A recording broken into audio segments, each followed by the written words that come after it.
Creative continuity. We bring the convention to you. Hey! I don't care what shape he's in, just bring him back like I told you! It's unwise to be rude to a dragon. Sorry. Pretty please bring Frieza back to life. That better? A foolish choice, but very well.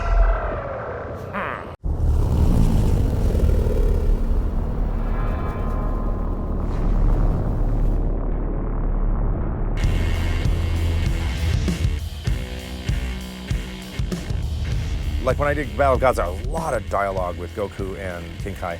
I don't feel like I'm arguing with myself because when I'm so into character that oftentimes when I hear, I'll record King Kai usually last, but sometimes it's first. But depending on who I record first, when I hear it played back in my headphones, I don't think, oh, that's me playing. To me, it might as well be another actor. And I'm not saying that's because my performance is so amazing. I'm saying it's because when I'm playing that character, I am so not me that when I hear it back, I mean, I sometimes watch Dragon Ball Z and I go, oh yeah, that's me. Which is weird because when you watch me record, you'll see me talking as myself, but I'm still suspending kind of a program in my head, the Goku program or the whatever character I'm playing, a King Kai program. So, no, I don't feel like I'm talking to myself. I feel like I'm just working with another actor. I do pay attention to things like, I hope I'm not using similar inflections for both the characters. Like, I don't want certain things King Kai says to inflect like Goku says because I don't want you to be able to tell. There's so many fans who are so sweet and they're like, I heard you as this, I heard you as that. I'm like, it's really sweet, but I don't want anybody to be thinking about me when I'm acting because I'm trying to suspend your disbelief. I want you to believe it's Goku. And this happens to this day. I'll say I voice Goku and I'll be signing something for someone or meeting someone and they'll go, I'll say, I voiced King Kai too. And they go, oh really? And they've been watching it 15 years and didn't know. I'm like, yes, I did my job right. What's my favorite Super Saiyan transformation? And actually, well, first off, my favorite Goku mode is Goku mode, not any Super Saiyan mode. I actually love Goku when he's just Goku, and I love the lines and the dialogue and the voice, and I particularly like it when Goku has all the statue of Goku I collect. I try to collect things that are rare and unique, so all the stuff I have is when he's wearing clothes you never see him wear. Like I've got this one where he's wearing a shirt with a bunch of letters on it, and my joke is like he can't remember the alphabet, so Chi-Chi made a bunch of letters on his shirt, so he goes, oh, there's a Z and an L and a Y. And as far as the Super Saiyan modes, I've never really liked the Super Saiyan modes as much as original mode, but if I were gonna pick that, right now it's actually the blue-haired God mode for a number of reasons. One, it's cool. I like the voice I picked for it, and I love the new boots. And the swirly thing. You know, every time they train with someone though, they have Roshi's thing, King Kai's symbol on the back, and then they're training with Whis, and Whis puts his training symbol on there, which is, you know, tradition in martial arts, so it's very cool. And this is a weird thing. First of all, for those of you who don't know, I did not listen to any of the Japanese for Dragon Ball Z. I did not hear Masako Nozawa's voice for the first time until we started doing some of the video games, and it was even after the first video game. First video game, didn't hear it. Maybe the second or third video game we started hearing it, only to hear timing. And then for Kai, we started listening to it. But I rarely let Masako affect my performance, not because I don't respect her, but because Japanese is a different language with different inflections, and it does not jibe with English hardly at all. I might take a couple of cues, and when I say a couple of cues, I'm talking, you know, out of Battle of Gods. I don't even think I took one cue from Masako. I heard it, and I listened to it, and I definitely appreciate it, but I have to own the character for when I'm doing in English-speaking audiences. As much as I absolutely respect that cast, for us and what we're doing here in America, it's our show, so to speak. So that means we got to make it our own, and I got to make the choices that work right for what I think will emote emotionally for a person listening to this in English. And even the Kamehameha, I didn't even know how she did Kamehameha. She goes Kamehameha. She goes up at each one, little scoops. I've never done it that way, and I can see how that works with the clip nature of how Japanese can be clipped.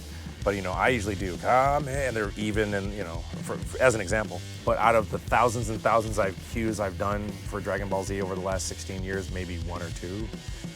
And that's no disrespect to her. She's awesome, but I took more cues from the Canadian cast when I took over the voice because they're speaking English. The first time we fought, I made mistakes and you caught me off guard. To ensure that won't happen, I'm going to take my final form from the start.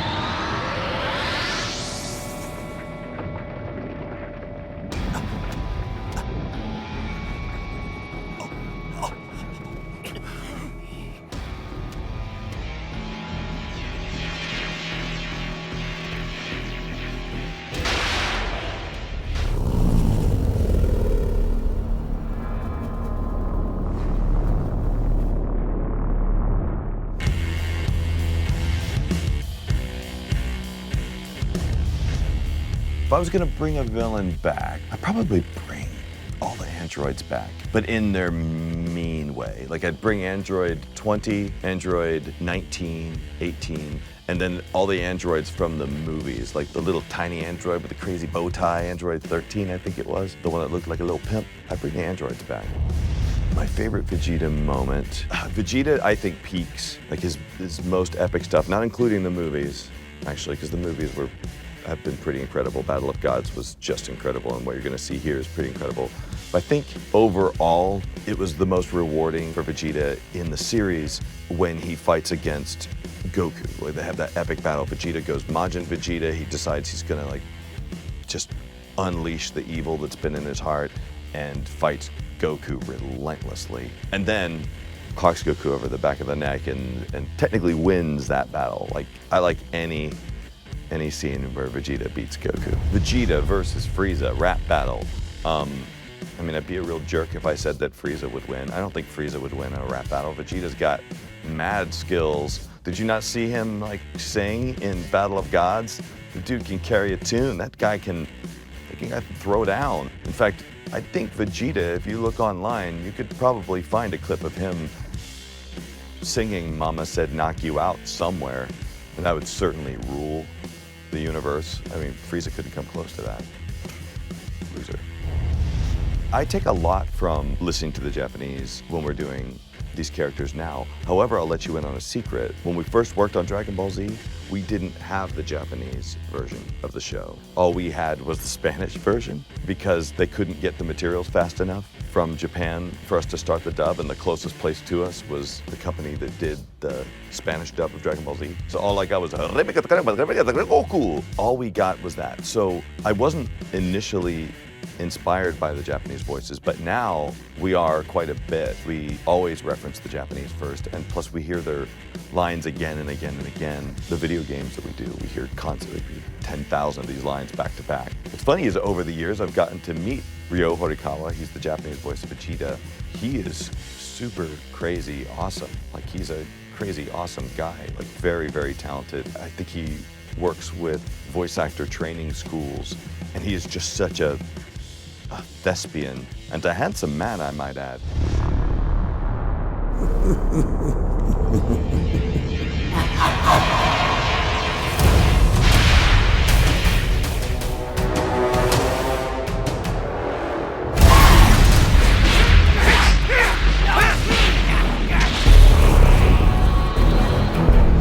I am not here to take sides.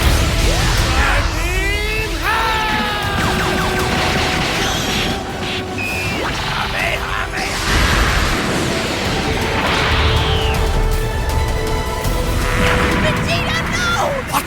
Frieza has a new form! Goku! His power, it's amazing! Don't tell me you're surprised. Of course my vengeance must be satisfied.